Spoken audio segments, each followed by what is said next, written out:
एक व्यापारी व्यापार करने के लिए एक शहर से दूसरे शहर जाता था। बीच में रेगिस्तान का कुछ इलाका पड़ता था।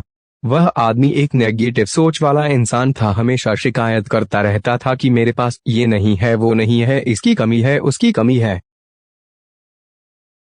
एक दिन वह रेगिस्तान में से गुजर रहा था, तभी उसकी पानी की बोतल खाली हो जाती है। उसे बड़ी जोर की प्यास लगती है, लेकिन रेगिस्तान में पानी ना मिलने की वजह से उसे बहुत गुस्सा आता है और बोलता है कि कितना खराब जगह है, ना कोई पेड़ ना पानी, रास्ता भी लंबा है, रेगिस्तान पार करना पड़ता है। तभी आसमान की तरफ देख करके कहता है कि भगवान, ये कैसा जगह बना दी है आपने। अगर मेरे पास में बहुत सारा पानी होता, बहुत सारे संसाधन होते, तो इस जगह पर हरियाली कर देता, बहुत सारा पेड़ लगा देता। वह आदमी ऊपर देखकर ये सब बातें कह रहा होता है और ऐसा लग रहा था कि जैसे ऊपर वाले से जवाब का प्रतीक्षा कर रहा हो कि भगवान कुछ कह दे। अब चमत्कार ये हुआ कि वह जैसे ही नीचे देखा, उसे अपने आंखों के सामने एक कुआं दिखाई दिया। वह पूरी तरह से घबरा गया, क्योंकि उसने कभी भी उस रेगिस्तान में कुआं नहीं देखा था। वह कुएं के पास पहुंचा और देखा कि कुआं पूरी तरह पानी से भरा हुआ है, परंतु वे आदमी नेगेटिव सोच वाला था और हमेशा शिकायत करता रहता था। और फिर से आसमान की तरफ देखते हुए बोला, भगवान, पानी से भरा हुआ कुआं तो दे दिया, लेकिन पानी निकलूंगा कैसे।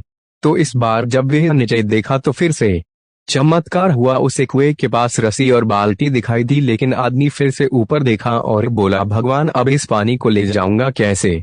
तभी उसको एहसास हुआ जैसे उसके पीछे कोई है। वह पीछे मुड़कर देखा तो एक ऊंट खड़ा हुआ होता है। वह पूरी तरह से घबरा गया, सोचने लगा कि ये तो सच में होने लग रहा है। मैं बातों बातों में कह तो दिया, अब मुझे यहाँ हरियाली करनी पड़ेगी और पेड़ लगाने की जिम्मेदारी लेनी पड़ेगी। आदमी को पानी से भरा हुआ कुआं मिल गया, बाल्टी और रस्सी मिल गई, पानी को ले जाने के लिए ऊंट भी मिल गया, सब कुछ मिल गया। अब वह आदमी सोच रहा था कि ये मैं बातों बातों में क्या बोल दिया, ये तो गड़बड़ हो गया। अब वह तेजी से दौड़कर भागने लगा। वह भाग रहा था, उस जिम्मेदारी से बच रहा था। तभी एक कागज उड़ते हुए आया और इसके शरीर से चिपक गया।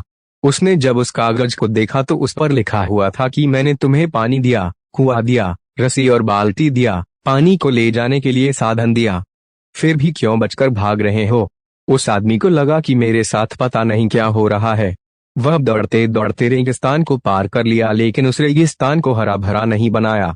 यह कहानी हमें सिखाती है कि हम में से बहुत सारे लोग ये कहते हैं कि बड़े स्कूल में पढ़ लिया होता या बड़े कॉलेज में चला गया होता तो ये कर लेता, अगर मेरे पास बहुत सारा पैसा होता तो ये कर लेता, मेरा बॉस मेरा साथ नहीं देता है, नहीं तो मैं पता नहीं क्या कर देता।